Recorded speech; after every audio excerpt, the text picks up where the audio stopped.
Hey guys, it's Mathel here once again, and it's been a while since I've done any Poet Pen action. I thought it was about time to revisit the entire scenario, and it was kind of a revisit of, I think, my first ever Poet's Pen attempt, which is a sort of physical spell bonanza. And in this situation, in this case, you might be able to see, you might be able to tell, but if you can't, I have 4 different skills involved in the current Poet's Pen setup with the cast on crit barrage setup as well, and that is Bladefall with Spell Cascade, Purifying Flame, and then on cast on crit we've got Glacial Cascade and Wave of Conviction. So all the skills are individually not terribly strong, and they do have a little bit of scaling through like a couple of support gems, and they are physical based so that we convert some of the damage to elemental and then scale off of extra modifiers like from amulets and hatred, that sort of thing.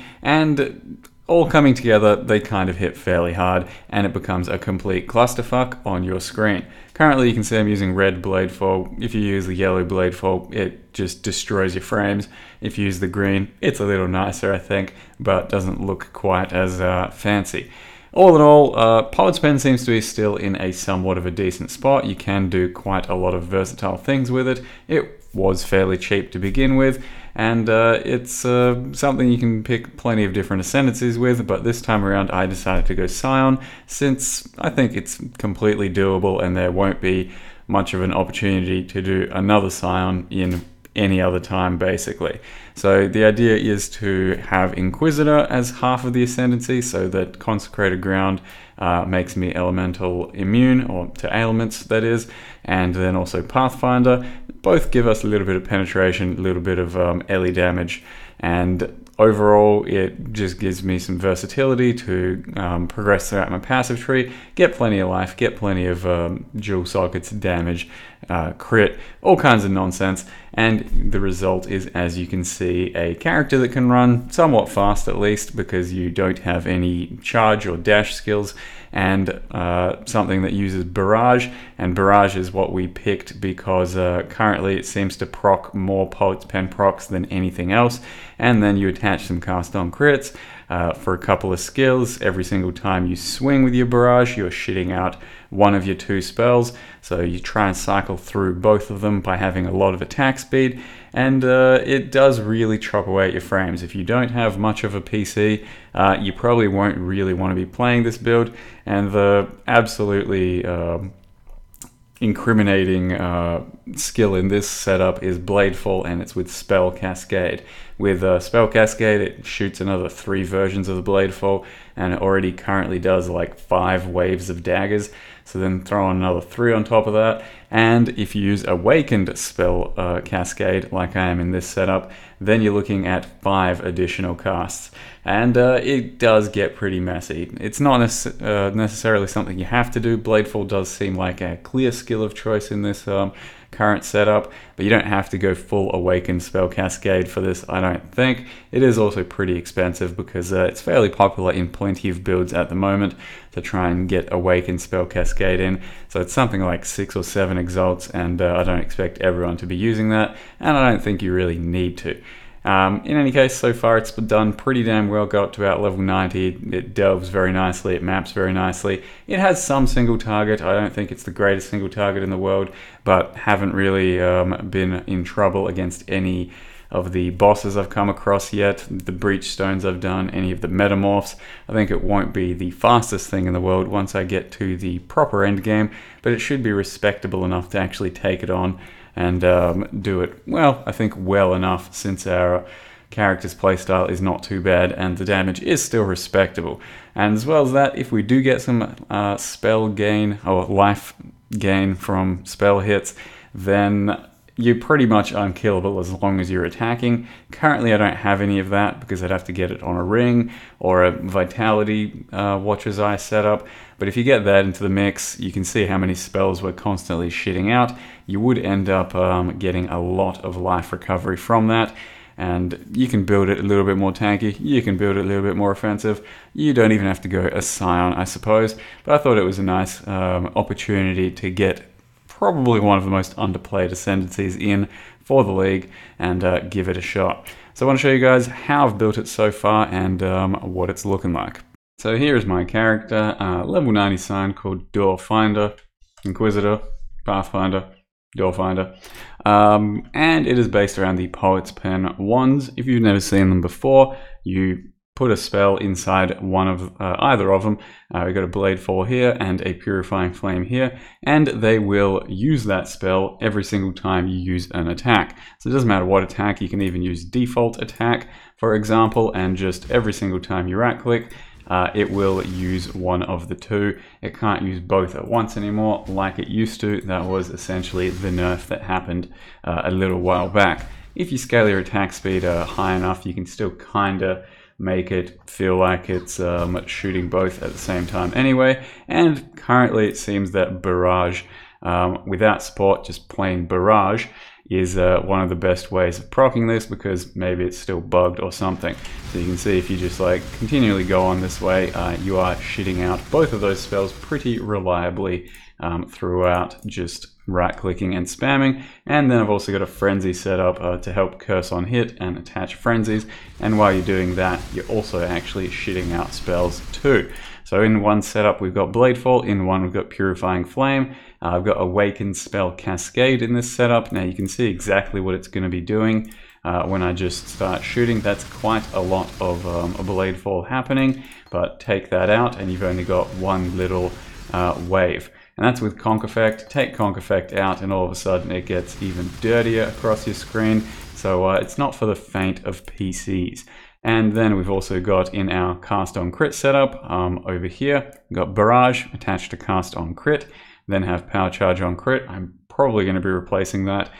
Glacial Cascade, Hypothermia, Wave of Conviction, though I think a lot of the time I'm still running faster attacks, because it does kind of make a big difference on my proc rate. As you can see, there's a quite substantial amount of procs when I've got a lot more attack speed, and it's a little bit hard for me to get much more at the moment.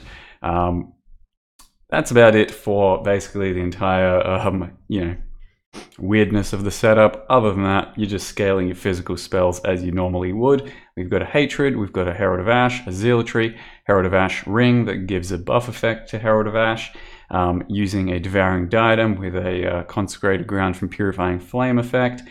In there we have Zealotry, Hatred, Herald of Ash, and Enlighten, and then also running Precision on just something over here, level 19 Precision.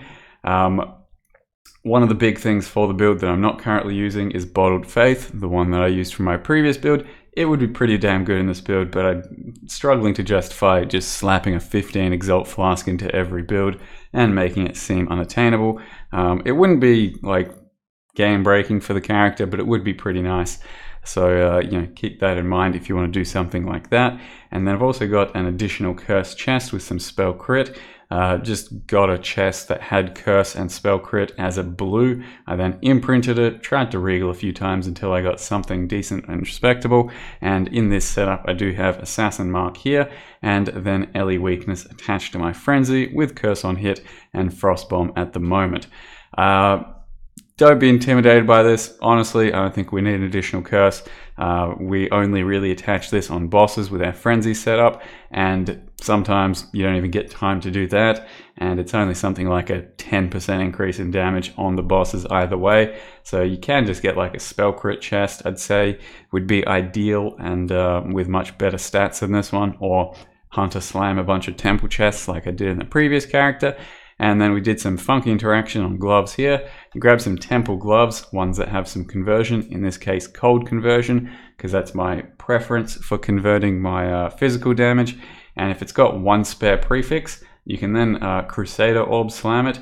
If it's eye level 71 to 74, your only options for slamming these gloves will either be fire, lightning, or cold conversion. So you're getting almost 50% conversion gloves every single time, and it just depends on which one you get. Ideally, it would have got cold. Doesn't really matter though, fire's still kind of cool, and it's a 50% conversion glove, and that's how you can still get those in the game in the current status or time. We then have Tailwind Boots, just a belt that has a bit of reduced flask charges, and then I just Crusader Orb slammed it since it had a spare suffix, got spell damage. It's not too bad, but nothing game-breaking.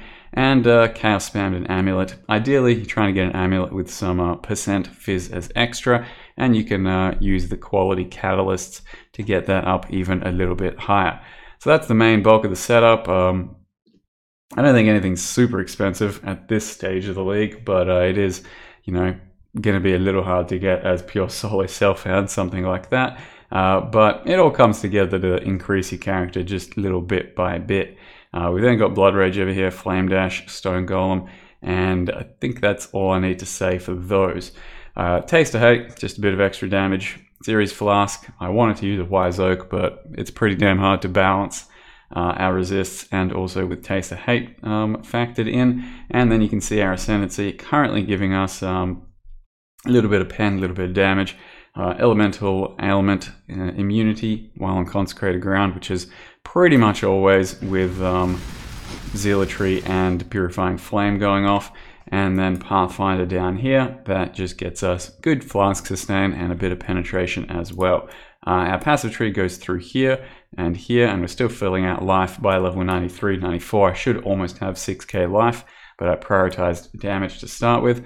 You then went down this way and up here. Once you get the Inquisitor or Templar Ascendancy over here, you can drop all those nodes and start from up here.